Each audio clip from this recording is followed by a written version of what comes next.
I'm a fourth generation 4D. Sure. My father was in the Air Force, but my grandfather in the Army, my great-grandfather in the Army too. Practically flew all the fighters, most of the types, even as chief, because that was my way of connecting with the field. I don't think there was ever a time where Army needed to move something and our aircraft was not already positioned. When Galwan happened, China saw what we intend to do. You lose 20 men, it is not a normal situation. The kind of deployment that we did and the kind of deployment Army did quickly thereafter, it was very clear that we are there to handle any situation that may emerge. Rafale induction actually was the next level of our combat capability there. The most important aspect, I think, is to speed up our indigenous production and to speed up our rate of production. Fighter aircraft operations are possible only if you prepare it like a runway. And currently we operate from Leh, all the fighter ops. So Neoma will become another launching base. When Wing Commander Abhinandan was captured, the Indian Air Force, fearful there could be a repeat of what happened with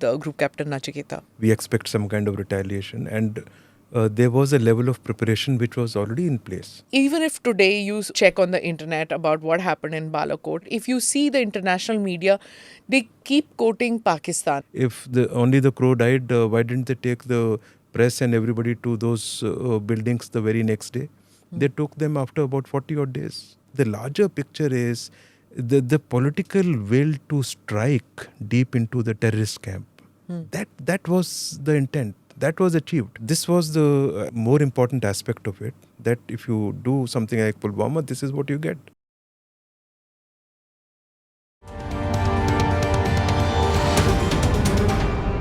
Namaste, Jai Hind. You're watching or listening to ANI Podcast with Smita Prakash.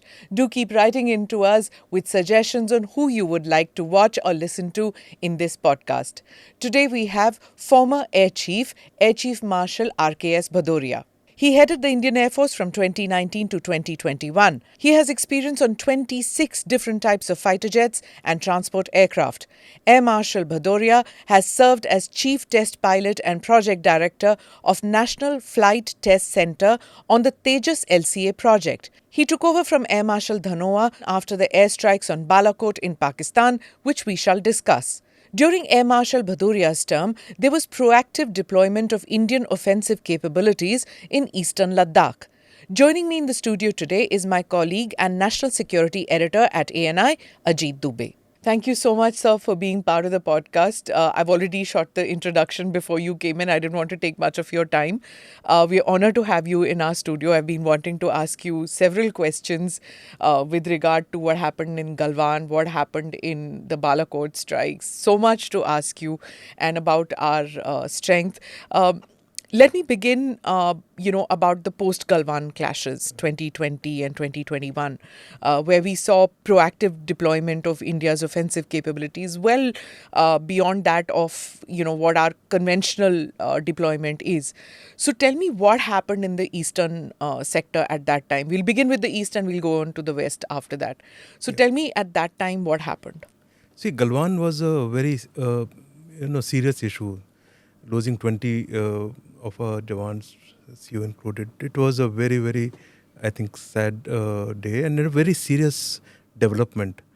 So we took that overall picture into account, the possibilities of escalation and how things could move from there. And therefore, I was very clear what we need to do, and we deployed operationally to the requirement that existed at that time. And ensured that the deployment is rapid, as we intend to do in any warlike situation. And we reached our op state very fast. Also, the intent was to quickly free up the heavy lift forces, C-17s, the C-130s, for tasks that would quickly come up. I knew, some heavy deployment requirements would come from the army. And that is what we did thereafter. Wherever required, to whatever extent required, by the army, movement of troops, tanks, heavy equipment, guns, vehicles, whatever. I don't think there was ever a time where army needed to move something and our aircraft was not already positioned. So that was the scale at which we moved. And the situation demanded it, and we acted really fast. So when the Galwan clash happened, you knew that something big has happened and it's on your watch at that time, you're the air chief. So did you feel that, okay, this is like a Kargil moment, or this is like a near war or a conflict situation, and you are in the chair? What do you, as commanding your forces, what do you think of at that stage? No, it was very clear that it's a serious situation, and there was real possibility of escalation. And we wanted to be sure that we are in position and not caught napping. So we moved the very next day. We started our deployments immediately.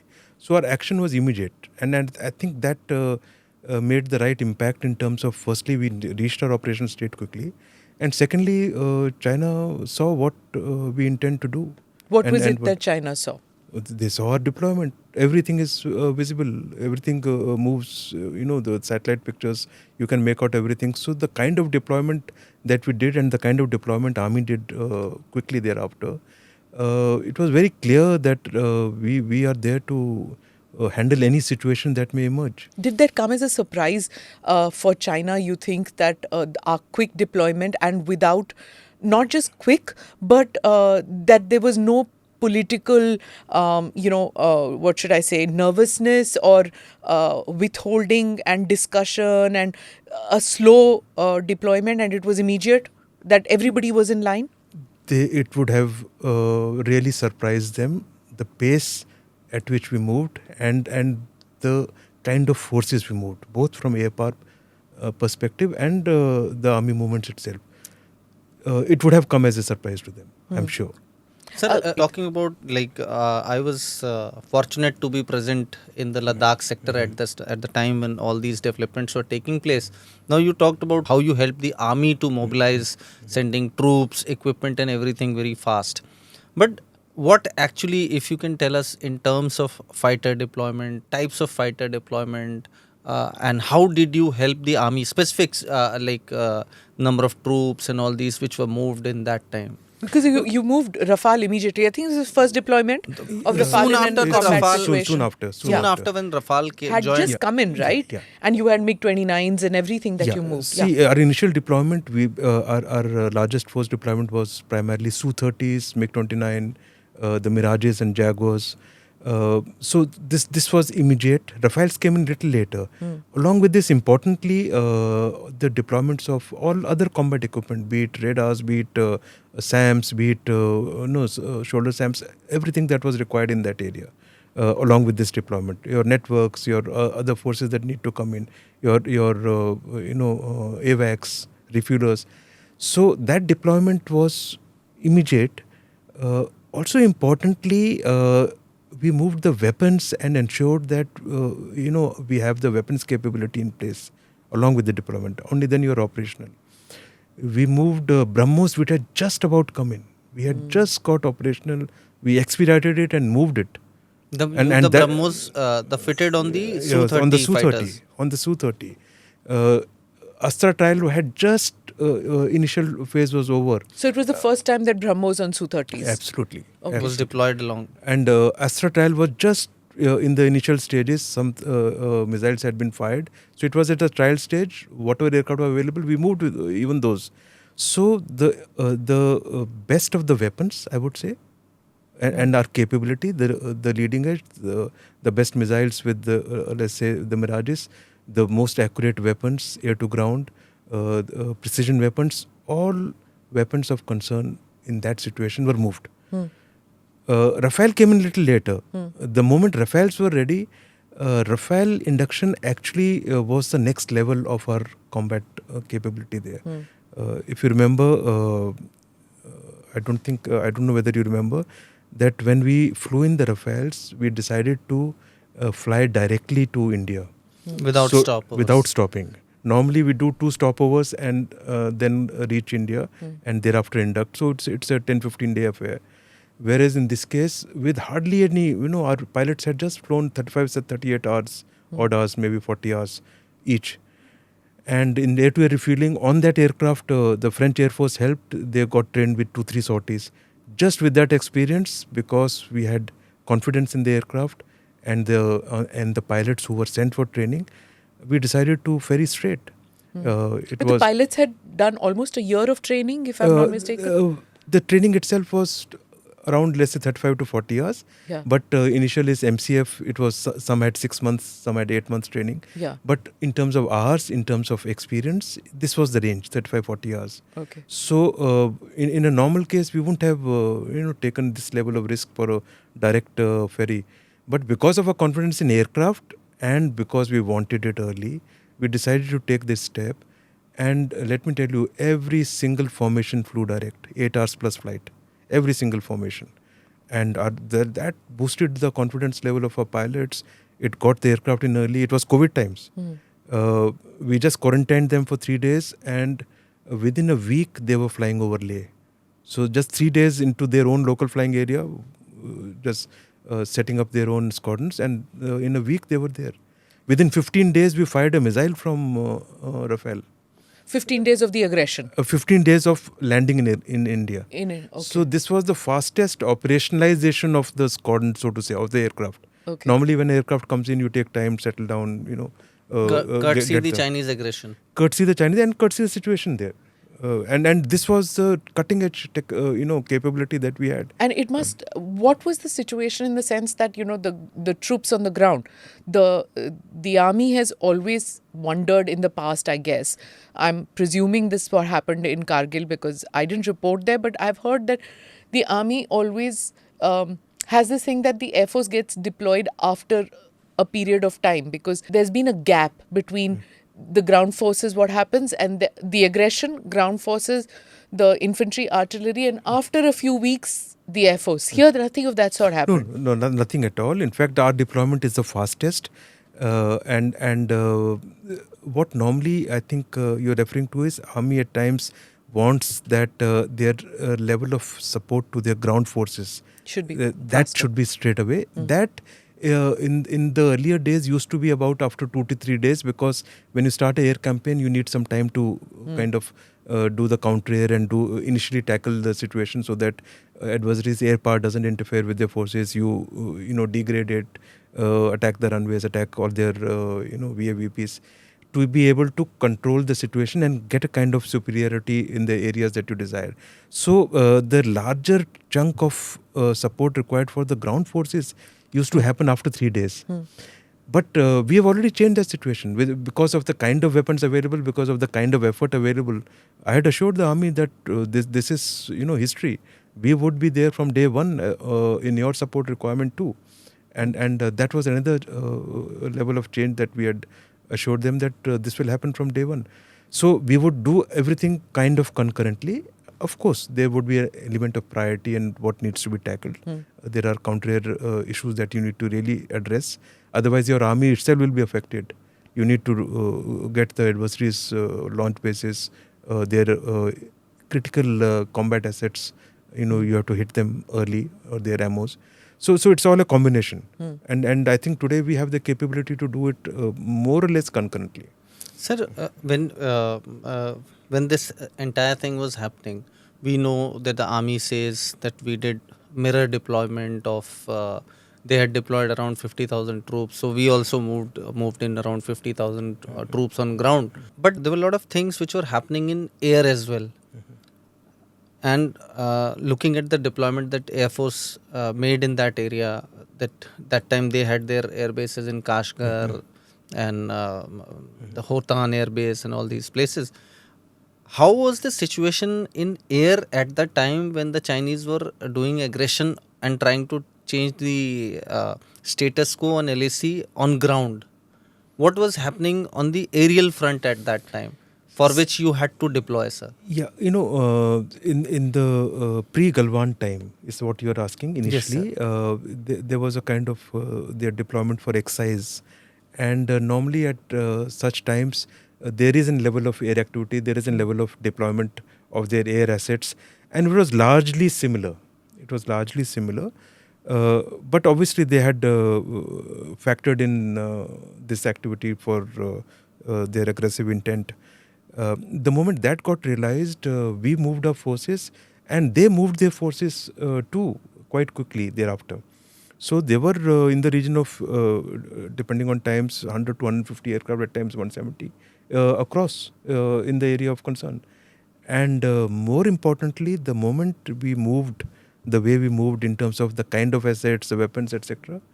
They really did a lot of deployment of their radars and their surface-to-air missiles. So their deployment was defensive in nature. They knew our offensive capability in the area. They really started to step up their infrastructure and combat deployment in this area. Is that the reason why they brought in their HQ series air defense guns Of course. and the S-400? Of course, they and it continued to increase. Their number of radars, if you see the timeline of deployment, the way our deployment panned out, they were surely worried, and they continued to deploy increasingly more number of surface-to-air missiles. So when we deployed, it was so rapid, and you were moving your vehicles, armed vehicles. You were moving radars, SAMs. Everything was being moved, right? Yeah. And RT guns were being moved. It was done in such a rapid manner. Did that mean that you did suspect a major conflict was going to happen, and that is why everything fell into place so quickly? No, I would say not about a major conflict, but the situation was volatile, situation was not normal, and there were bright chances of escalation, because you lose 20 men. It is not a normal situation. It is absolutely not a normal situation. It's unacceptable as far as I see it. So we didn't know how it will pan out, and you have to be prepared. So we prepared for the worst case scenario immediately. And that intent, I think, would have been seen by the Chinese side too. Do you think, sir, our rapid deployments deterred them to further escalate the It would have. situation? It would have. If you see the kind of air power and the kind of army deployments that happened and there overall, and the kind of equipment that the army brought in, it would have deterred them. It certainly would have given them a sense of what, See, even in that situation, if they had to take any offensive action, it would have required a massive induction of forces, additional forces from their side. So, of course, the level of our deployment was a serious deterrent. So, the Raksha Mantri was in the eastern sector recently, and 90 infrastructure projects have been inaugurated, and there are airfields, including in West Bengal, which have been made operational. Along with the Numa airfield, which is coming up in eastern Ladakh. Yeah, so Numa is also very significant, right, of that eastern Ladakh airfield. Ma'am, To take there is heavy. an ALG which exists, but this is now being prepared for fighter aircraft operations. And what does that mean? Like, does that mean that you reinforce the runway? What does that mean, preparing for Fighter aircraft operations are possible only if you prepare it like a runway. Okay. And currently we operate from Leh, all the fighter ops. So Numa will become another launching base. So it is important, and that is a step we took in terms of infrastructure development from air assets, launching assets point of view. Okay. Numa is an important asset from that perspective. Also, a lot of development. Daulat Beg only we took some steps that should be available. In the northeast, a lot of infrastructural development started. In our areas where radars were deployed, where are all other equipment, fair amount of infrastructural growth came up quickly from our side. So there was a big thrust on infrastructure, and that was required.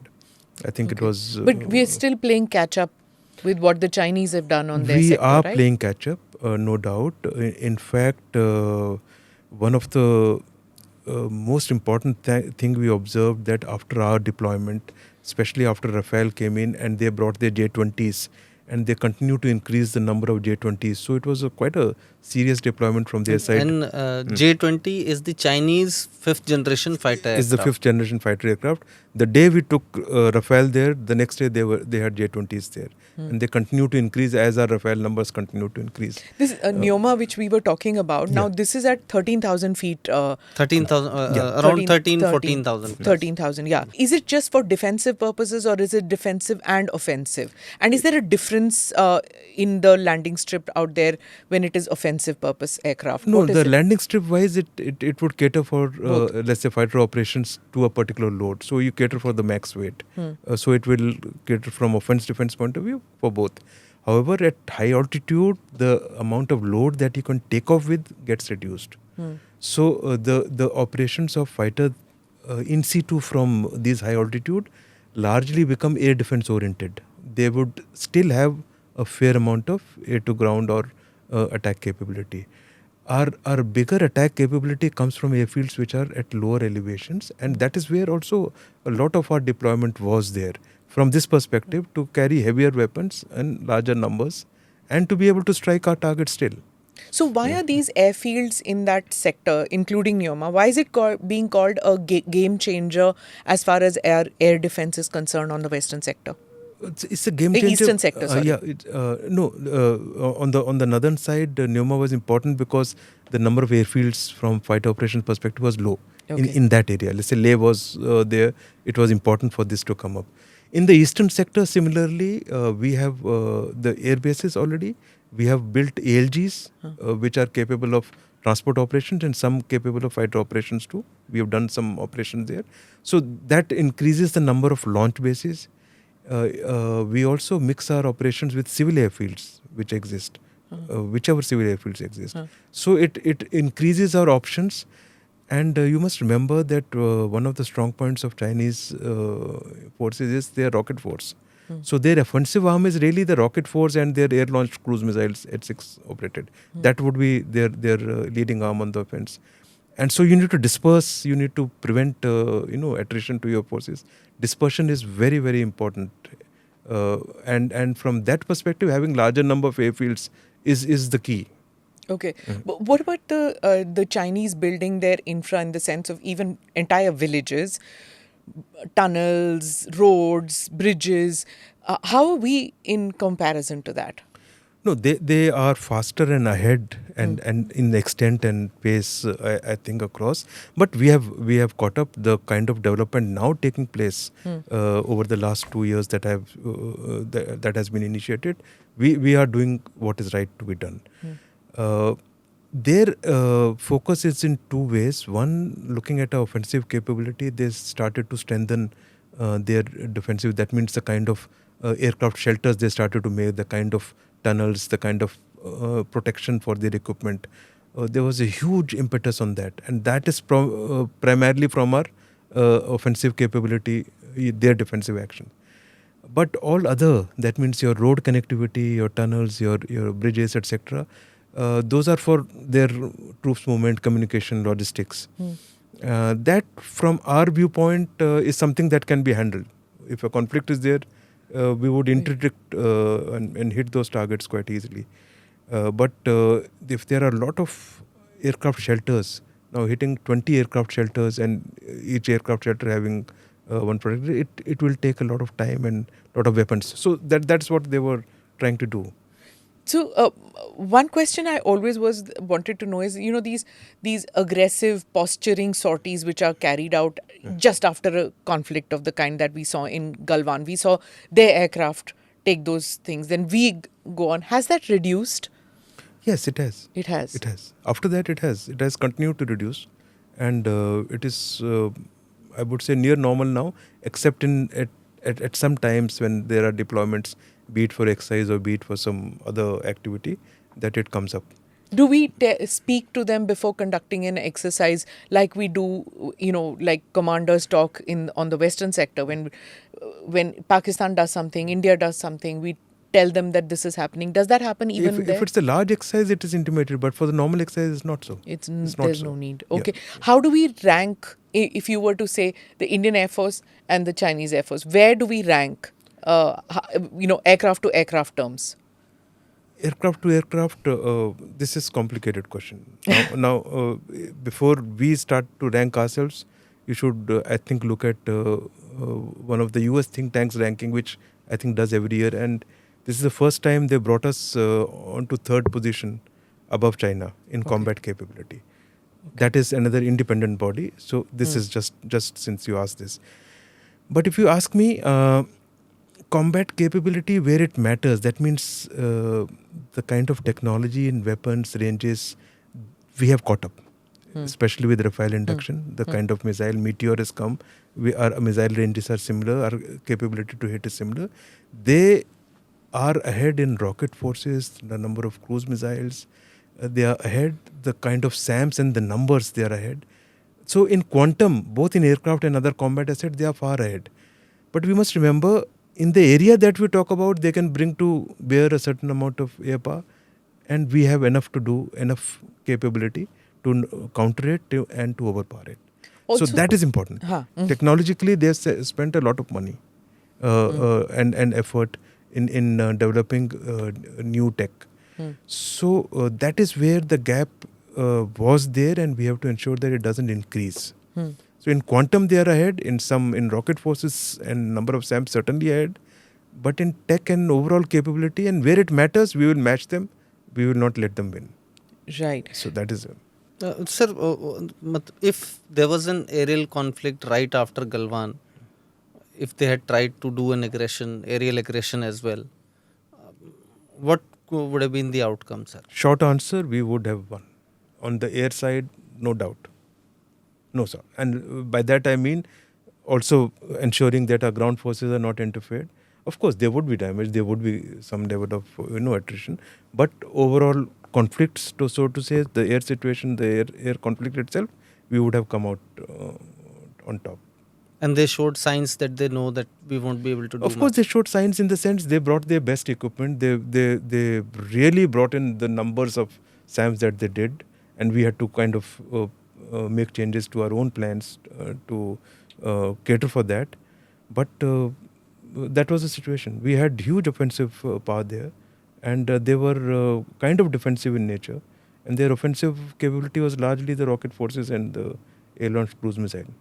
The other forces in the fifth generation was also largely defensive in nature. It has a good missile. And you had the BrahMos to answer as an answer to the SAMs that they had brought in. One of the answers.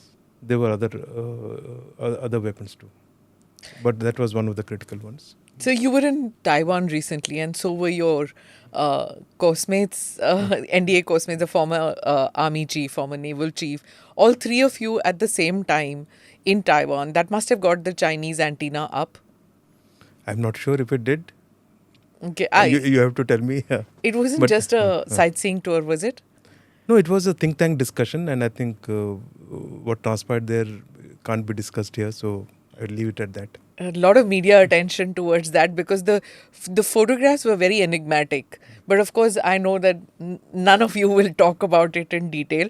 But there was a lot of talk even when just before President Biden came in for the G20, there was this whole talk that if there is an aggression, if Chinese troops play an aggressive role in Taiwan, what will be India's position? And there was a lot of talk in the American media, but Indian media was kind of silent because nobody will talk about that here. No, I think from what I read from the news article itself, there is thinking on as to of all the options within the MOD, and I'm sure they are This kind seized of of war all the ga- possibilities, yeah. and yes, you look at all these issues. So this kind of wargaming is something that is commonplace, that Yeah, happens all the time? It's bread and butter. I'm sure the ministry is aware, the defense services is aware, they are doing the needful. There is no doubt. Right. So I'm going to move towards the western sector now, western neighbor rather. Just before you took over as air chief, when the Balakot strike happened, Operation Bandar, can you tell us something about that? When you first heard about it, what was your reaction and what was the Air Force reaction? On the Operation Balakot itself? Yeah. Yes. No, Balakot, I think very clearly it was a very well designed operation, very well planned, very meticulous, and executed very well. So I'm just going to interrupt. There is a short primer that I have for our expat viewers on what happened before Balakot and what happened after Balakot. Here's the primer. On 26 February 2019, Indian aircraft entered Pakistani territory and conducted a bombing raid on a terror camp in Balakot in the province of Khyber Pakhtunkhwa in Pakistan. Operation Bandar by the Indian Armed Forces was in retaliation to the terrorist attack in Pulwama, Indian Jammu and Kashmir, in which 40 Indian paramilitary soldiers were killed by a vehicle-borne suicide bomber. That was on the 14th of February. By 26th, the Pakistani terror camp had been bombed in retaliation by Indian Air Force. So, Yeah, so the bombing itself was absolutely successful in spite of Pakistan being on higher air defense alert, which we were monitoring because they were probably thinking that some action would be taken.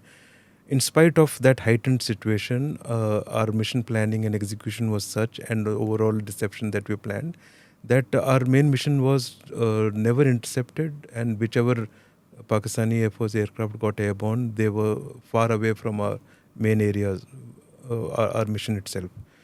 So our mission stuck, the target was stuck, and thereafter they retaliated the next day, which you are aware.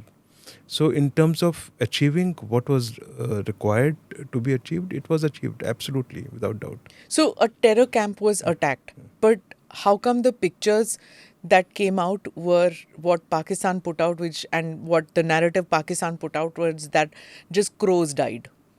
Yeah, what do you expect them to do? Their terror camp was hit, they were caught napping, sleeping. Our aircraft entered deep into their territory and strike their terror camp. So they had to build a story and put out this kind of narrative. What is important? You asked about pictures. We must understand the weather wasn't so good. The weather was bad. It was quite cloudy, and as you are well aware now, since it's out in the media, that one of the weapons that was planned, which would have given us a closer picture of the battle damage assessment too, was not dropped.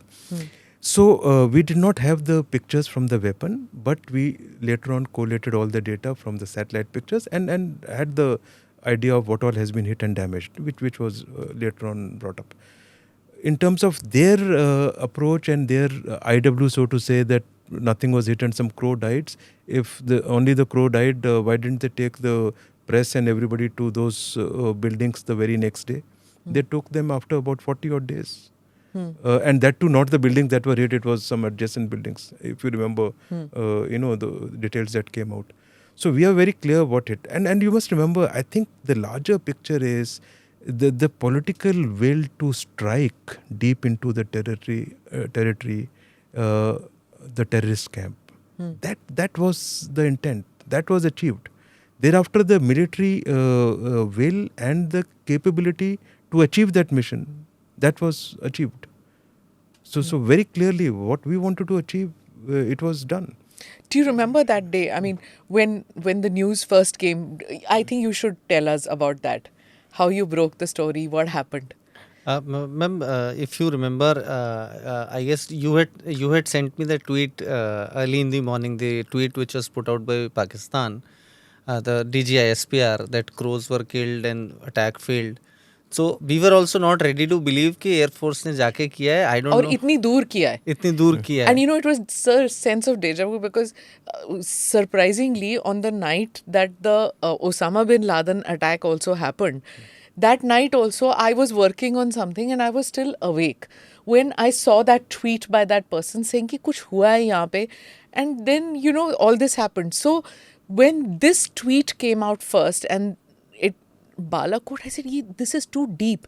But because of that action, there I delayed the reaction till the morning. Here I didn't want to delay and I immediately asked, कि ये क्या हुआ यहाँ पे? And that day, luckily, I was also up very early. I checked up with the then chief and he didn't give any answers. I messaged him, I tried to call him. So I was sure that something had happened. And by Marshal Dhanwar, right? At that Chief time? Marshal Dhanwar at that time. And by 8 o'clock, we put out our first tweet that 6 Mirages had crossed over. And the channels very cleverly at that time just put out ANI says because nobody wanted the headache कि अगर हम break कर देंगे तो ownership of the news. Yeah, we are going to get a call from the PRO saying what the hell, why have you done this? Yeah. So we at that time I was like, are you sure, Ajit? I mean, बात हो चुकी है. And he said, anyway, I won't go into the details about how we cross-checked and who we cross-checked with. But there was first a sense of disbelief that the Indian aircraft went all the way till Khyber Pakhtunkhwa and they were not challenged till that point. There was a sense of disbelief initially when we checked on the map where Balakot was located. Yeah. And the sequence that you have said was very clear. Since they were hit, they knew they have been hit and they said, no, some crows died. I don't know how they counted the crows. But when the mission lands, there is time to fly back. The aircraft are in different location. You quickly analyze what happened. You debrief, and then the facts of the strike and the achieved result reaches headquarters, the boss, and then he would kind of brief the ministry and put out, and it would take a certain time, and that is what this timeline was. So in terms of what we did, it's very clear. So, sir, when And you something said unchallenged, their aircraft yeah. challenged, but they challenged the wrong people. They were in the wrong area. So when something like this happens, if you could tell us how it happens, like how many people are there who take the decision and then how does it go?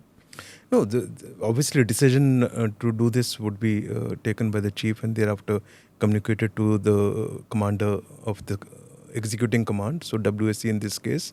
And WSC thereafter, there's a system, there are people authorized and deputed to do the mission planning. All that would have been done. It gets all checked out. That would have been done earlier itself before the decision.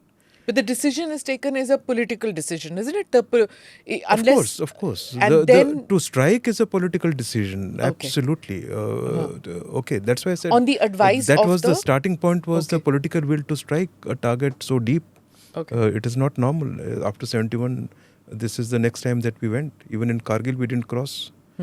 So this was the, I think, more important aspect of it. That if you do something like Pulwama, this is what you get. If you do a cross-border terrorism, we will hit back. Tell us about the targets. How do you think that these targets were chosen? That the target in Balakot, it was one target or there were two camps? How many camps were? No, there was one camp essentially, and some targets were chosen within that camp. And the choice of camp and target, again, it's a decision which is taken with due consideration of and involvement of all agencies concerned. And So- since JEM had carried out the suicide attack, so their headquarters. Yeah, I won't go into how and why, but obviously all inputs are taken, and it's again a decision which is cleared politically that this is what is to be done. Wouldn't it have been easier or safer or without much of consequence or even operationally to choose targets, say something near the border, like 50 kilometers, 100 kilometers but in Punjab? But to go to KPK was a big decision, right? It was a decision, and it was the intent that was displayed that we would hit you anywhere. So this was their training camp with large number of people and deeper inside. Yeah. And the point was that even there we will hit you if you do this kind of terrorist act. I Even in think that was 71, intent. we didn't go. No, we would have. With 71, we went deeper. We went all across. Yes. But after that, I mean, that was proper war. So all targets were hit. Right. Yeah. And tell us about when Wing Commander Abhinandan was captured.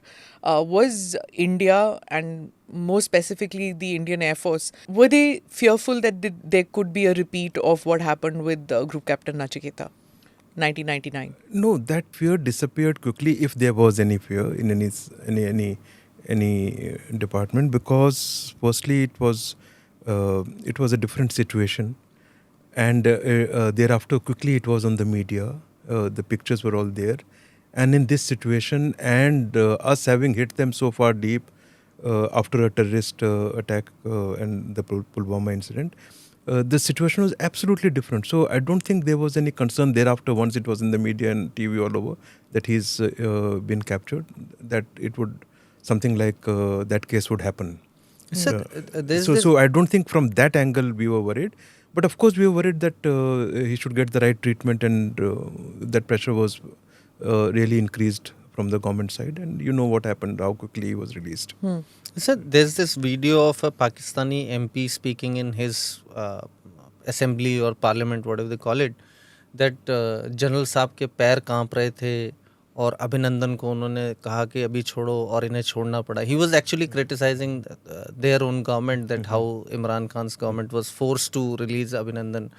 And there was this talk about कि अगर नहीं छोड़ा या उसको कुछ harm हुआ तो Air Force was ready to pound Pakistan. So was there a plan to do so if they had? No, of course, after an incident like this, once we are planning an attack on their camp, we expect some kind of retaliation, and there was a level of preparation which was already in place. Of course, there was a background preparation deployment which was in place.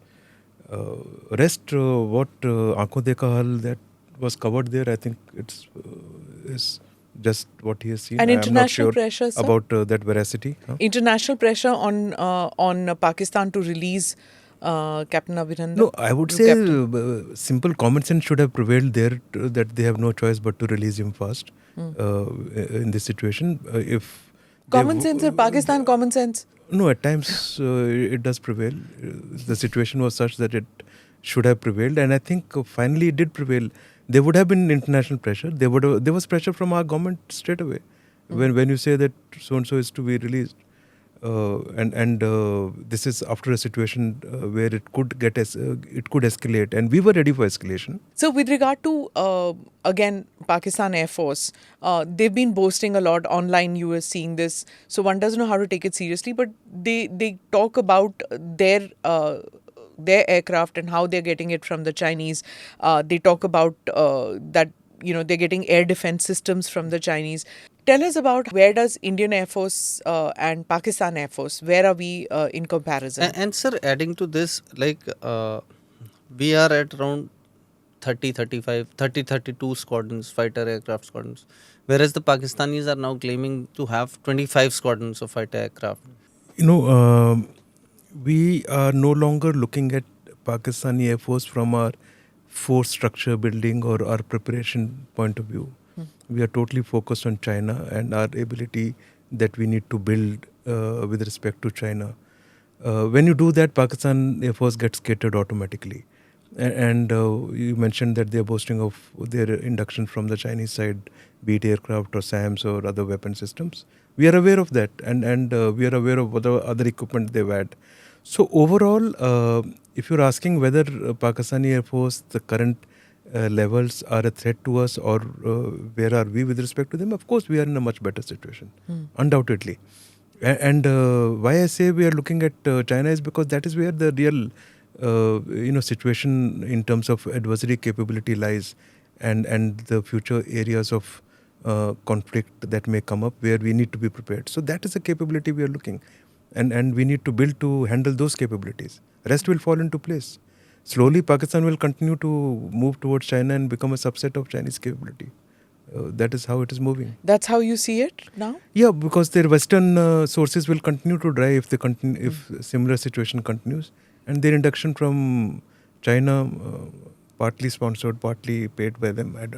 The way it pans out, we don't know. But I think largely their equipment will start becoming more and more Chinese. So PLA Air Force Pakistan branch. No, I mean it will remain Pakistani Air Force, but their equipment will become totally. That's what I'm saying. Move more towards Chinese equipment. In fact, now I saw a media report which said that some of the weaponry which the Americans had left behind in Afghanistan, it's been found in Pakistan and it's being used against Pakistani forces. So they are facing aggression from their Western front now. Yeah. So, it's a pincer kind of a situation where they're getting things from China and they could be used, as you said, as a client state by China, and they're being attacked by Afghanistan. It's not a comfortable situation to be in. Yeah, absolutely. It's the same issue back. If you have snakes in the background, they'll come to bite you someday. Yeah, Hillary Clinton's famous words. So I think that is just playing out. And it's absolutely very clear. And now the thing is that now, sir, even if snakes rear snakes in their backyard, they will also get bitten by the snakes. Yeah. So it's not because they created Taliban as a strategic death. Yeah. I think this realization should dawn. You can't, have strategies dependent on, supporting terrorism and non-state actors, or whichever way you put it, and depend on them to do your, first line of activity. So this is something that will continue to bite them. And we know the state that they've reached. Part of the reason is these kind of approaches. And sir, on this, the next day of Balakot operations, the Pakistanis boast that they deliberately did not enter the Indian airspace and fired missiles at India and returned.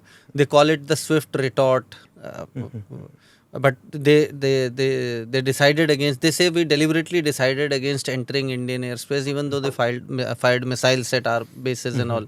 So how do you see that? Was it a good operation or? No, see, Swift retort, they had the initiative. And in this much, as far as this issue is concerned, that they did not enter airspace, more or less correct. Was it deliberate?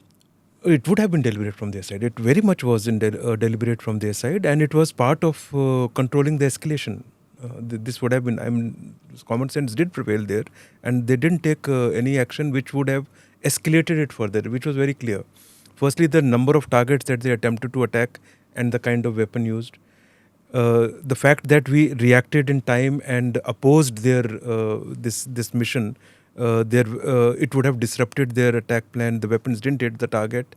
There is also a thought process that they were actually attacking a smaller target, so that again it doesn't escalate. Possibly true.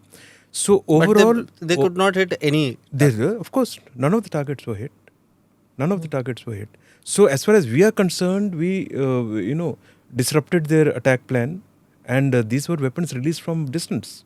What were the targets that they could have attacked and would have resulted in a full-blown war? They had attacked army targets in that location, but those targets, again, the nearest target to where the bombs hit, were not the very, very important targets. If they attacked the headquarters there, if they attacked some more serious target, it would have, of course, we wouldn't have sat quite after that. Was there a plan of action ready? Do you think that were we ready, bluntly, were we ready for a full-blown war? No, I won't say a deployment, because if we had deployed for a full-blown war, it would have shown. Yeah. It would have shown.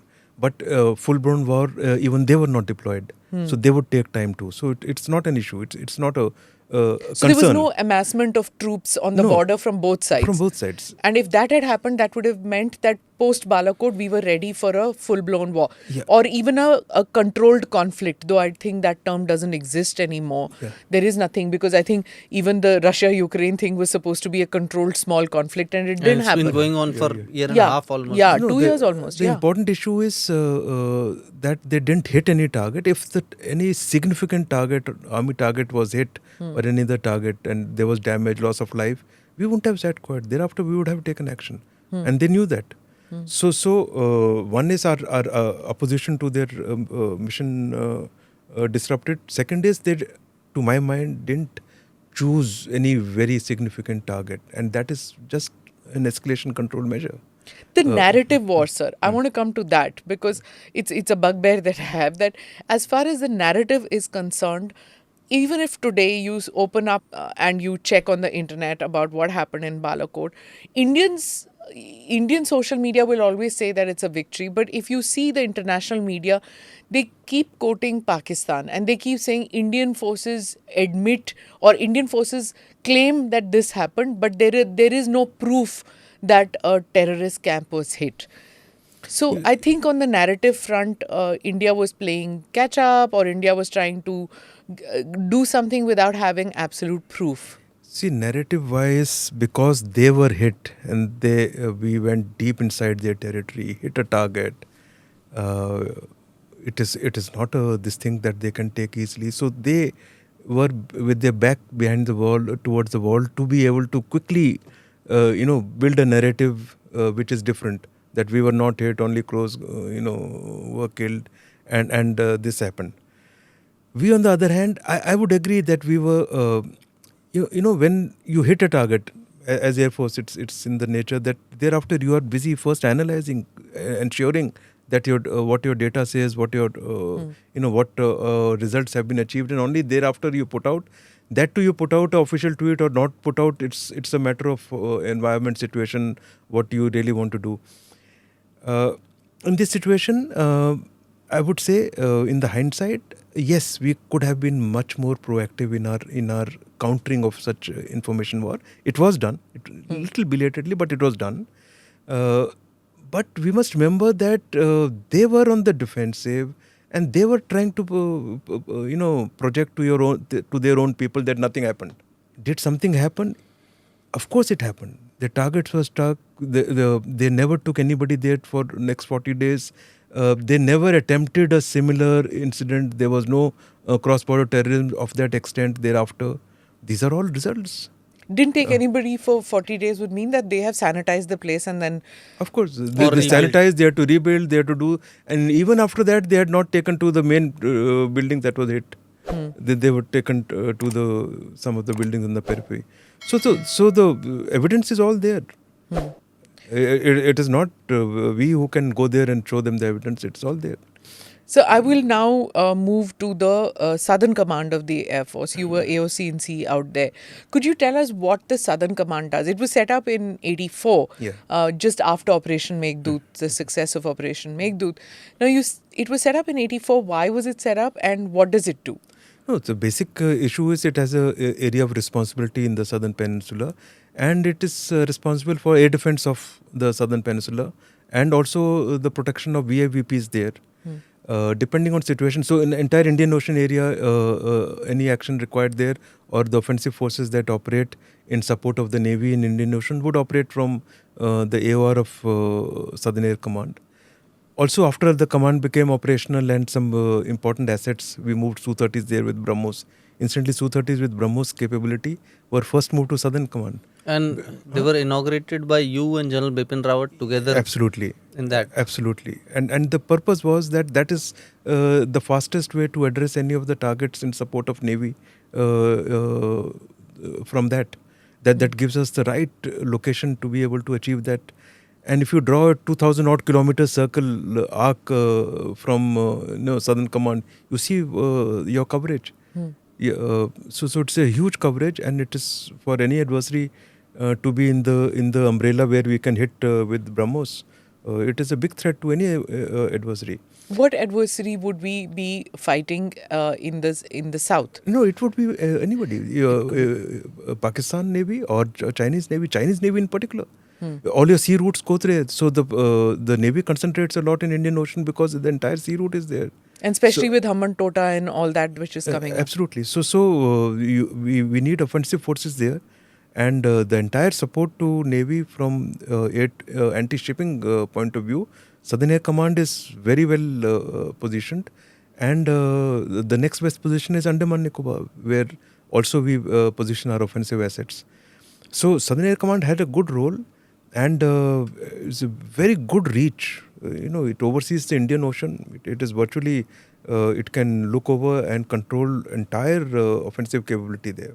So and you carried out a lot of exercises when you were in Southern Air Command. Yeah. I remember during Gagan Shakti, the Southern Air Command aircraft with BrahMos, that time I guess it was simulated that they had gone long deep into Indian Ocean to carry out the simulated strikes. And Absolutely. Those were quite Absolutely. successful. We demonstrated with Su-30 with BrahMos the kind of reach that can be there. The pilots practiced it. There were a lot of exercises with other navies of the world. There was an exercise with the US Navy with the carrier. There was an exercise with the British Navy. So there were many exercises that were executed from Southern Air Command in the recent past, last 2-3 years. So you've also worked on the LCA project. Tell us about that. You were a test pilot, right? Yeah. I was on the LCA project as part of the project team, the test pilot team initially. Thereafter, I was the chief test pilot. I was also the program director from the flight testing, national flight testing. LCA from the perspective of indigenous development in the field of aviation, I think was our biggest achievement of the last 2 decades in technology, in industrial capability, in the aviation field in particular. And I don't think this is recognized that what has LCA done to our industry and not only to the defense forces in terms of capability. It is a huge capability when you're able to do composites, when you're able to integrate all your latest sensors, weapons, when you have computer controlled systems, when you are able to build an aircraft in this combination. Aircraft normally, if it is a heavier aircraft, bigger aircraft, it's easier to design and develop. A low combat aircraft is tricky, and that was well achieved. In its class, it is one of the best in the world, let me tell you. And I'm not saying it just because I've flown it. Thereafter, once it was operationalized, once the air-to-ground weapons and air-to-air missiles were checked out, it has proven itself. Sir, on this point, I want to ask you about. I remember when you were in the office of Chief of Air Staff, most of the people credit you for the signing of the Rafale contract, because I remember you and the then Defence Minister Manohar Parrikar were quietly working on it, moving it ahead, and got it signed. You were the Deputy Chief at that time. And for our listeners and viewers, the Deputy Chief of Air Staff in the Indian Air Force is responsible for the procurement of weapon systems for the entire force, modernization of the force. So that was a project which was very close to your heart. But you were also behind the LCA Mark 1A project, the 83 of which you and Mr. Parrikar got cleared. So tell us about that experience, sir. How did it happen? Because as far as I know, sir, there was a lot of reluctance to go ahead with it. But Rafale, firstly, since you mentioned, it was very, very important capability induction that was far overdue, and it got complicated because the previous negotiations had stopped after the government intervened and brought this intergovernmental agreement possibility. So this, as head of negotiating team, I was the head of negotiating team. Securing this contract and negotiating it properly was very important. And so finally it was achieved, and that's how the aircraft got inducted. And when Galwan happened, it was the game changer. This capability there was just in time, and it made so much of a difference in capability. I think LCA was equally important. You might not know that initially, before Mark 1A was envisaged, actually after initial 40 LCA, Mark 2 was to have gone in.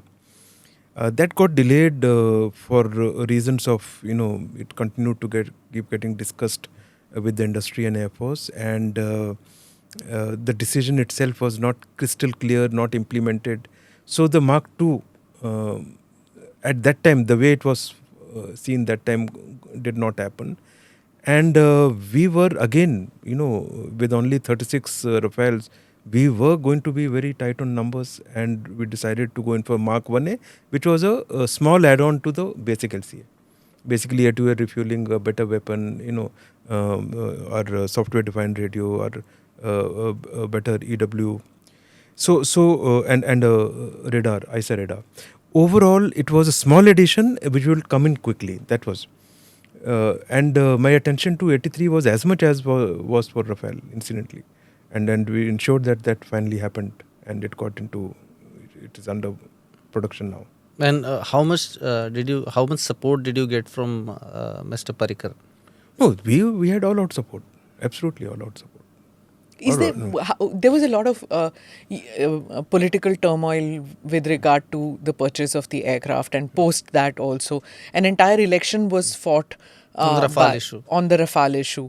So what does it impact on the Air Force? How does it impact at that time that could this become the Bofors? And Air Force is saddled with that. Bofors was an army thing. If those allegations had stuck, that means again purchase of any aircraft after that would have gone under cloud. What do you, as Air Force, how do you deal with it at that stage? And since you had dealt it with personally, you were you played a very big role in getting the clearance for the aircraft as negotiating team head. What was going through in your mind when all these allegations were flying around? I must tell you, since I know all the facts, those allegations could have never stuck. Absolutely not possible. The basic thing was that it's a higher price than the previous contract. It was part of a joint statement which Honorable Prime Minister signed, that cleared after his visit, that the price will be lower than the last negotiated price. That was a diktat to us. It was our guiding principle, there was no question of, having the final cost even a rupee higher than that. Absolutely no question. And finally, the cost that we established, that should have been the cost of the previous, process that was on, with entire unanimity in the entire team. You are aware that some members had put in, and this also was had become part of the narrative of the people opposing this induction and saying, laying allegations, that there were conflicting views within the team, and they were not, of course, some members had put up some concerns, but on the issue of what should be the price, there was complete unanimity, and we went below that price by a significant amount. So there was no question of this sticking, that the price was higher. Absolutely no. And let me tell you again, CAG in their audit, they were very, very thorough, very ruthless, in fact, in terms of the kind of details they went into, and we had to convince them. And finally, they were convinced. The final price that they came up and ours was very, very close. Very close. There were minor things that they didn't agree, but very close. On price issue, one more thing, because it was intergovernmental agreement, we went away from a normal process. In a defense procurement process, you normally put escalation as a fixed value, so that you have a fixed contract amount. It doesn't vary. We said no, looking at inflation in that area where aircraft is going to be made, we would go in for a calculated rate of inflation. There are formulas which are there, and we went in for that. Because it was intergovernmental agreement, it was possible. This is the first time we have done that in this kind of contract, and we have saved close to 1 billion just on that decision. 1 billion finally. The actual figure would have gone higher than that. I don't know the latest. I have not done a calculation. But roughly, because the inflation remained in the 1.2, 1.45 kind of range. If it was a fixed rate contract, it would have been at least 3.6%. Imagine over a period of 6 to 7 years what it does to the cost. So these were the actions we took to ensure that we get a good price. All other issues, that were made in allegations were absolutely without basis. That HAL's back was broken. And No, HAL was part of negotiations. They were the ones who had got stuck on the issue of 2-3 issues that were finally not resolved. So they were part of that. So there was no question of that happening. And these 36 were just flyaway. And offsets also. That also came under. Offsets, that time, it was just, in fact, the amount of offsets in this project were higher. That was another achievement. That was another, diktat from the government too, that offsets will be more. And that time to lay allegation that offsets will not be done or was not proper is not correct. Let the offsets be delivered. Thereafter, those decisions And you're saying, sir, that we saved $1 billion in this contract for 36? Of course, because we went in for a variable inflation. And in fact, if I remember correctly, CAG in their report also commented that yes, this is something that should be looked at. After initially there were just too many questions on this. This was the first, as to why you have done this, but finally, just imagine 3.6 versus an average of 1.3 odd %. And so this was also the first time that a serving 3-star officer was appointed as the head of the negotiating team? I don't know whether it's the first time, but it was my first time. No, but do you, because I think as far as I recall, earlier in the previous contract, the joint secretary who was a civilian MOD, he was the in charge of negotiations. No, for all negotiation, that is the norm. Yeah, but for this, there's JSAM. He's the head and of for the this, team. the government had put faith in a. No, it was a conscious decision taken. It was an intergovernmental agreement. For a man who has flown 26 different type of aircraft, he was given the responsibility that if we are buying these expensive aircraft, we better have a man who has flown. Is that? Do you think that that's the reason you were picked? I would say it is more to do with that it was an intergovernmental agreement, and it was from their side also there was a 3-star who was appointed, and therefore this action was taken. And we had the other people from the ministry as part of the team. Okay. So they were part of the team. It's Right. not, so it was little different. It was not a usual thing. Tougher than flying the 26 different types of aircraft?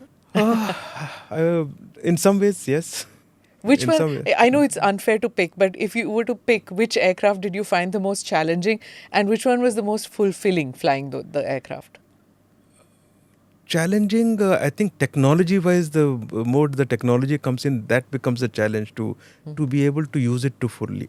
Okay, when I flew the Rafale, I've done Yeah. the conversion to even flew the fighter Rafale, and that is technologically way ahead. And so technologically, it's a bigger challenge. But from flying perspective, it is much easier to fly. There's a range in between which was not technologically so advanced, and you had to do a lot as pilot. For example, Jaguar, that is a bigger challenge to fly. Because it's heavier. No, not question of heavier. There are too many systems, too many operations to be done. Okay. And then I would say on the other side, even Su-30, you need to know a lot and to be able to utilize all your systems. So it's just a question of training. It's not a real challenge, I would say. Do you miss your flying days? Of course. You do. Yeah. Okay. Yeah. I'm going to go into... And I continued to fly as chief. I've practically flew all the fighters, most of the types, even as chief, because that was my way of connecting with the field. I remember, I must talk about this, sir, because I heard it from, I guess I had even told you. Source nahi dena. No, it's not a source, ma'am. It was very sweet of General Rawat. He was the CDS at that time, and sir was the chief of air staff. So, sir would visit the air bases. He would go in the morning and come back in the evening, attend meetings of CDS and all. So once he said, यार ये ना तो ऐसा लगता है जैसे इसने MiG-29 रख रखा है भदौरिया ने, और सुबह उससे जाता है और शाम को वापस मीटिंग्स में भी आ जाता है. So it was kind of a compliment, the type of flying he would do as a chief. So Yeah. that was the image he had. No, it was my way of connecting with the field. In fact, I flew most of the transport and air types too. And you fly with the unit, you know, in that 1 hour more than you can know in 6 hours in that unit.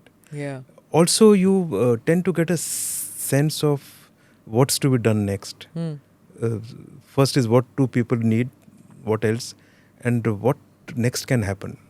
So you're a second generation Fauji. When you looked at the OROP, what was your reaction to it? Do you think that it was something that is going to deter people who are from Fauji families to go into that or not? I'm a fourth generation 4D. Fourth generation. I'm sorry, I thought second generation. Fourth generation. Fourth generation. My father was in the Air Force, but my grandfather in the army, my great-grandfather in the army too. Oh. So great-grandfather World War I, grandfather World War II, father from all other wars from 62 to 62, 65, 71. And after that I took over. Goodness. Okay. So it's not a war where our family wasn't there. On the OROP, I think, what has come out, I don't think there is a concern from that angle at all. It is something that has, that was required, that was the kind of aspirations of the retired community. And that has been achieved. What needs to be done more in terms of what follow-on action, etc., that will happen in its own course. Sir, there's this political comment on the issue. There's that the OROP, it favored the officers more than the Jawans. The officers got a better deal than the Jawans. Do you think that? Leave the politics out of it, but I think there's nothing like that. There are some kind of, some areas where such thinking or agitation is there, some combinations. But there are 2-3 issues. One, the committee that looks at all these issues looks at everything in its totality. They are financial experts. They look at all these issues. Secondly, it's not a question of disparity at all or something was done more for officers or this. These are absolutely vitiated comments. What is important is that there are some anomalies which have got left out, which are still to be resolved. Those have been identified. They've been taken up. Those are under process. So those are kind of recognized. Okay, these are issues that need to be resolved. which has been taken up. And some of the things are understood by the veteran community. Some at times I find that are not understood in its own perspective, or there is just a kind of impatience that it has not happened. Okay. What about the Agnipath scheme? Do you think that you will be able to get quality manpower from the Agnipath scheme as far as the Air Force is concerned? Quality manpower wise, no issues. Absolutely no issues. And if I would say, as we go forward, once this scheme stabilizes, we would have a regular, system wherein after the initial, 4 years that happens, 25% of the people who remain in the service would go through next level of training. Our problem is that most of our equipment is highly technical in nature. So the technically trained manpower is the issue. And that needs to be factored in this new scheme. And that will get factored. So it's not an issue from the basic quality point of view. In fact, the quality might improve because, the more qualified people may want to come in, get exposed to this, try out whether they would like to continue work for the initial period of engagement, and thereafter take their own choice of going out. So it works both ways. We would select the best 25%, and they would have a choice to also look for a change of career option. So I don't think quality would be an issue, and this will all settle down. Right. And we must remember the services, once something is taken up, the leadership ensures that it will succeed. If there is something to be sorted out, if there are issues to be reorganized as far as training is concerned, duration or the type or the aids of the training or whatever, it will be taken care of. So I guess the presumption is that due diligence would have been done on such a big project, because it means like literally lakhs of men and women who will be inducted in some way or the other in the next couple of years. So some kind of due diligence would have been done before this project was launched, right? Of course. Yeah. This feeling that due diligence is not done is absolutely untrue. It was discussed for nearly a year and a half or more, in fact. So there was a lot of discussion, lot of options. How we would do, what are the options, 3-year option, 4-year option, 5-year, 50%, 25%. So this was all pros and cons were discussed. Okay. A lot of effort went behind it, and I have no doubt it will succeed. Sir, I know personally when you took over as chief soon after General Bipin Rawat, the late General Bipin Rawat, the first CDS of the country. He took over as the first CDS of the country, and I remember you were the first one to have given a bite that the Indian Air Force, you assured full support and backing to the office of CDS created by the government. Now, after some time, sir, there was, I think you and he were together on a TV, in a seminar, speaking in a seminar, where he said that Air Force was mainly for supporting, it was a support arm kind of a thing, and soon after you clarified the issue, and there was this image or perception that you and he were not on good terms, and you had a fight between yourselves, and people had to intervene. What actually was the scene, sir? No, I don't know where you hear all this. Of course, what happened on that day in that interaction on the media, when that statement was made, I was asked and I said, no, it's not so. But I left it at that, and I in fact mentioned very clearly that this is not an issue which I'd like to debate on TV or come out with the Air Force perspective of what has been said on TV. Whatever we have to say in terms of what the Air Force issues were and what needs to be taken care of was in our internal discussions between the three services with CDS and in writing too. So I didn't take it beyond that at all. And if you're asking that there was a fight after that, absolutely untrue. In fact, I met him the same evening. Next day he was in my office on a visit that was pre-planned. And this issue also I discussed with him the same very evening, that this is what happened and this is what this. So I'll not go into what we discussed, but this feeling or this gen that you have that we had a fight after that. Absolutely untrue. These are professional opinions. We must understand. So it shouldn't have been on the TV, and that is, I think, what was unfortunate. But in terms of what is important for the service, how best to integrate, these are professional opinions which must be made. And sir, like you were the chief of air staff at that time, 1st January 2020, when the new first CDS was appointed. So how was it working with him as the It was CDS? great. I don't think there was ever a moment where my support to him was not there. We were a great team. I used to interact with him a lot, in fact. And I don't know what your information is on that, but as far as I am concerned, No, my information is that it was. अभी तुम there hit was- list में हो गए हो। there was full support from our side, and when we've discussed and sorted out so many things. So there was never, even after this, we discussed our opinions clearly, and thereafter continued forward. Sir, is there a pecking order among the chiefs? Of course, you will not say it, but can you hint towards it? Is there the army chief more senior to an air force chief to a naval chief to how? Is there a pecking order? I wouldn't say pecking order. There's a protocol of who stands where in terms of depending on requirement and this thing. So that is there, and there is a seniority.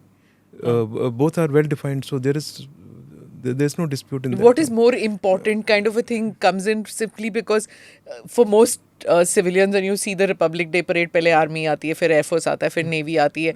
Even the bands come like that. So then people tend to that is a think. protocol sequence. So it's just protocol. Yeah. It is not seniority. Even if the Air Force officer was senior to the army chief, this would remain. So that's why Because there's a protocol and there's a seniority. Because the army is senior in terms of service seniority. Absolutely. This is well laid out. I don't think there's a Right. concern there or angst there. No angst, but just curiosity Yeah. would be there कि senior कौन बनता है, not in terms of years, but in terms of pecking order. Yeah. Like for example, Rashtrapati Bhavan से जब गाड़ियाँ निकलती हैं, तो it's CDS and after that army chief. So why is that? It's just that that's a tradition, that's a protocol. Yeah, that's all. this protocol is well laid out. कि It's जैसे clearly. प्रधानमंत्री ने करते हैं, रक्षा मंत्री ने करते हैं. And to tell you honestly, I've never looked at it because when my car came, I sat in it. So there are people who look at it. We are the ones who look at it because we are waiting for. I've never felt it or bothered about it. Yeah. उसी में पता like sometimes you don't know whether the CDS is there or not. वो जो extra गाड़ियाँ आती है ना, अब पता लगता है हाँ CDS भी थे वहाँ पे. So that's how we get to know. Otherwise we never did, right? Because the field marshal's car wasn't there because he's not there in most occasions. But anyway, so now let's get on to your post-retirement job. Once you came out of the Air Force, now that you are working, what do you do in your new assignment? My assignment with Uttar Pradesh, you mean? Yeah.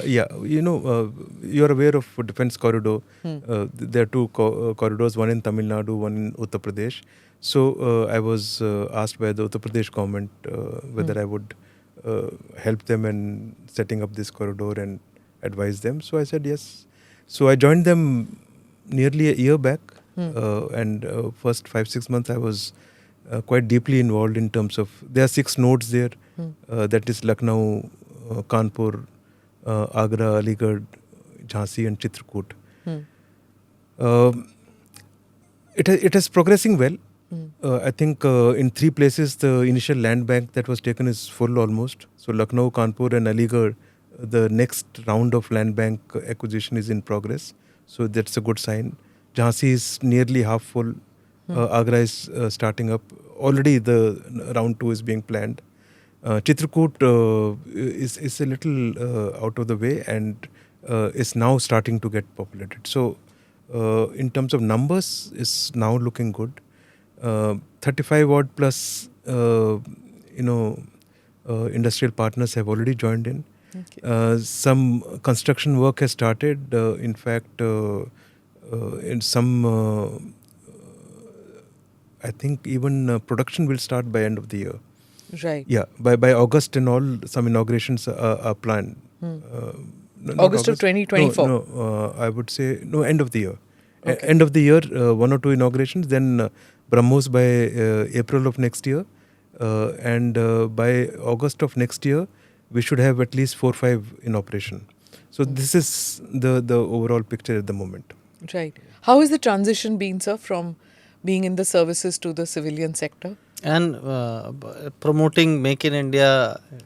No, this was a totally different ball game. But I've been associated with the industry as part of LCA project, and later on also being in the acquisition or on the plants branch, interacting with them. So I knew industry, but mainly DPSUs, not so much in the private sector, quite well.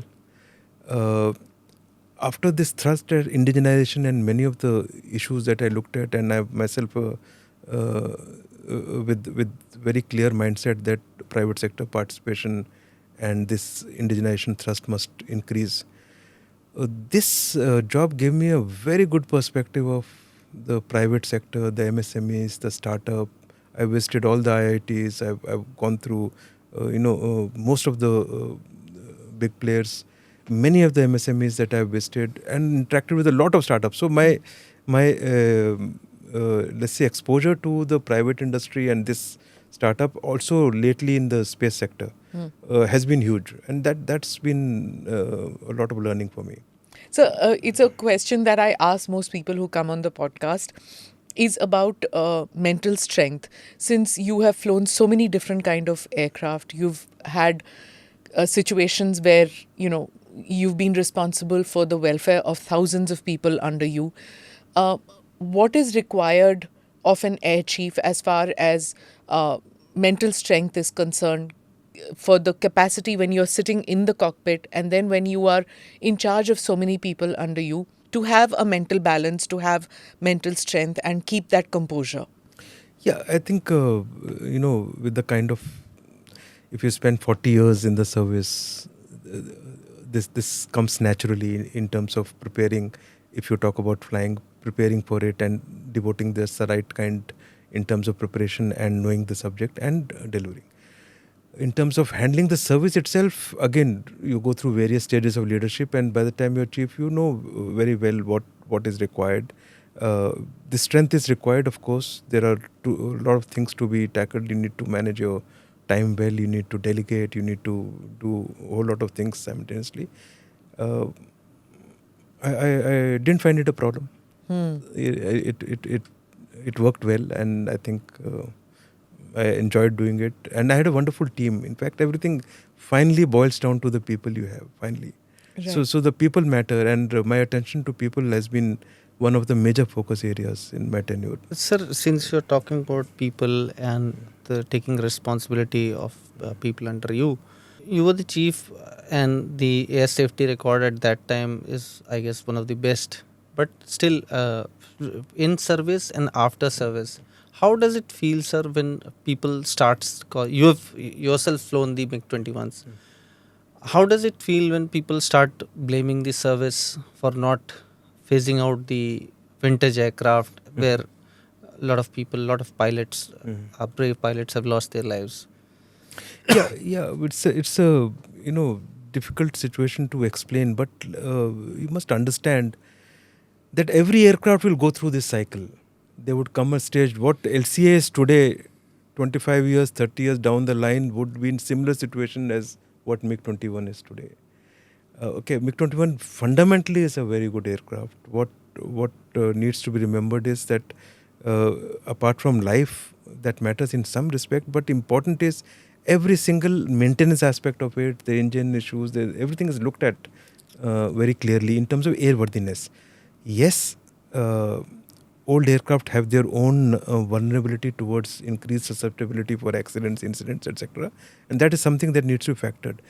Important issue is that we need to, improve our sustainability, the kind of maintenance, our ability to have spares in time, our ability to have the engines, our engine manufacturing and overall capability within the country, be it HAL or be it in the private sector in future, that is up to the mark, especially when you're dealing with vintage aircraft. So that is the area to concentrate. Now, there were 5 MiG-21 squadrons now. There were 8, 9 when I was there. You can't phase out 8 to 9 squadrons overnight just because there are 1 or 2 accidents. So this is something that we have to deal with. Of course, from the people, from the nation's perspective, when you lose a pilot, of course, there would be a backlash. There would be questions. That's something we need to also factor in. We need to also proactively see that those issues get addressed. It is all a combination of how well you prepare as the aircraft gets old. And I think there is a need to prepare for that and be aware and handle the maintenance and the sustainability of the fleet well. And It's you can't wish away this. Every aircraft will go through the cycle, and we are not a very rich country where we can afford to just overnight stop some And 200 aircraft and go in for some new aircraft.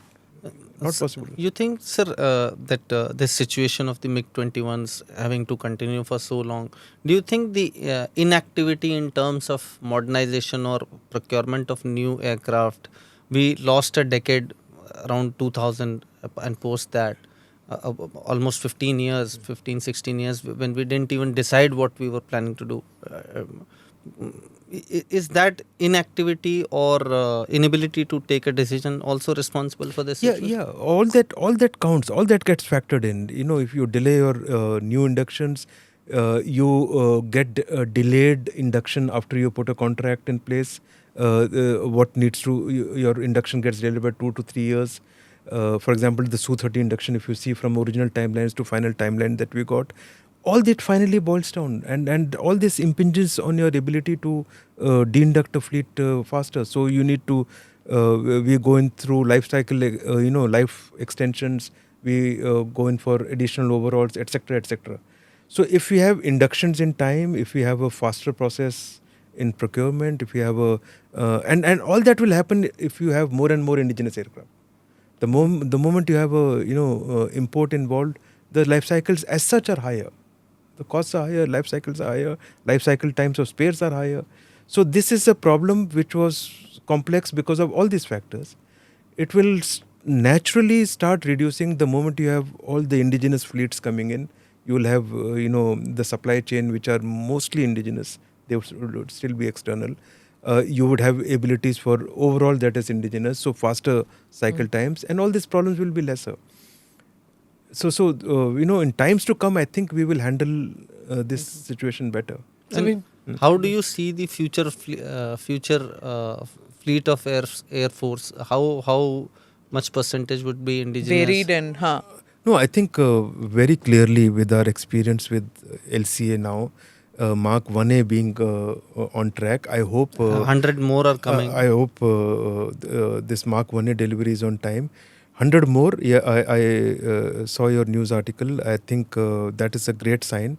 But I read it as Mark 1A. I think we should look at Mark 2, unless Mark 2 is delayed. If Mark 2 is on time, it would be a good time to straight away go to Mark 2. I don't know the Air Force, view on this. I've not read, neither discussed. But I think 100 more is a great idea. So finally, our Mark 1A, Mark 2 and AMCA in particular, when that comes in, AMCA phase 1 and phase 2, this will primarily form the backbone of the Indian Air Force. The other aircraft will continue to kind of de-induct, and this will continue to increase. And you think 36 Rafales are enough? Nothing is enough, I'm sure. No. Nothing is enough. When you have 31 squadron, nothing is enough. Absolutely. I agree with that. But again, it is an issue that needs to be balanced with your indigenous. The most important aspect, I think, is to speed up our indigenous production and to speed up our rate of production. You can't have 8 to 10 aircraft production in a year. So if 16 is the plan, 16 must roll out in a year.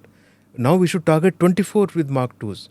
If 100 order is being put now, and 6 more squadrons will surely come in later, you need to set up a production rate of that nature. Even with that higher production rate, if you just do your calculation, you will find that there is, the rate at which fleets are going out, there would be a gap. So going beyond 36 would be dictated by what this gap is. So I would say it will depend upon how fast Mark 1A and 2 are emerging. And Air Force would certainly do this study. And what is the absolute critical requirement? To my mind, that absolute minimum critical requirement should be looked at and followed up. So when we were talking about old aircraft, I have to ask you, What happened to, in your opinion, though it's a civilian aircraft, but what really happened to Justin Trudeau's aircraft? Why did he bring such an old aircraft? And then the maintenance, the second one also, replacement aircraft, that also goes bad. What went wrong? I think the stars were wrong because technical malfunctions can happen anytime. It should not happen at that level. But for it a should head, not. Head of state. But at times it does, and normally what we do is we have a backup aircraft at all times. Because it would be so strange that Air India One, when Prime Minister Modi went to Canada, Air India One was there, and there was some technical problem, and there was a spare aircraft. Absolutely. And we flew in the spare aircraft, which was real Khatara, because it's Khatara in the sense, I shouldn't use that word because the Prime Minister flew it, but and it was flight worthy, but inside the plane, because it was a spare, it was one of those which nobody thought there would be any need, I guess. Yeah. So inside it was not configured for the Prime Minister, because otherwise inside Air India One used to be a separate cabin for the Prime Minister. That day there wasn't, because this was the spare which was being used. But there's always a spare, and we are a developing nation. And even we have that. And here is, a country which is like so far developed. He was flying such a Buddha aircraft. Why? We are far ahead of where we think we are. Okay. We always have a spare, and we always cater for this. And so such an old aircraft for a Prime Minister? They have to address it. It's time they address it. Yeah. Apart from many other things. And the embarrassment. And the embarrassment that a second, why didn't he fly commercial? What do you think usually the questions everybody was that why didn't he fly commercial? I'll stay away from these answers. Okay. It's something that they need to address, and I'm sure they are looking at it deeply. All right. It's something that shouldn't happen. But I also read that our government offered the VVIP one, which was offered to them. That was great. But that also I found a little strange, sir. So you tell me, if you were sitting in, you have to fly a head of state, an incident could happen, right? Aircraft is, you're going in an aircraft of a foreign nation. I don't think it could, I think the Indians knew very well that they would not take it. No, I don't think. I think it was a genuine offer. They didn't take it because probably their aircraft was already thought to be on way in or should have come in. I don't think that concern should be there. Right. I mean, as a professional, I don't think there should be a concern. Okay, all right. Sir, like it was in your tenure that we got the 777s for the Prime Minister. How do you compare it with the ones used by heads of states of developed countries? Absolutely world class. Absolutely world class. Very modern, very capable. Everything is there. Right. Don't ask me what is there. Everything is there. Okay. All right. On that note, thank you so much, sir, for sparing the time and coming on the podcast, and wishing you all the best. Thank you very much. It was great interacting with you. Thank you. Thank you for watching or listening to this edition of ANI Podcast with Smita Prakash. Do keep writing in with your suggestions. Also like and subscribe to this channel. Namaste. Jai Hind.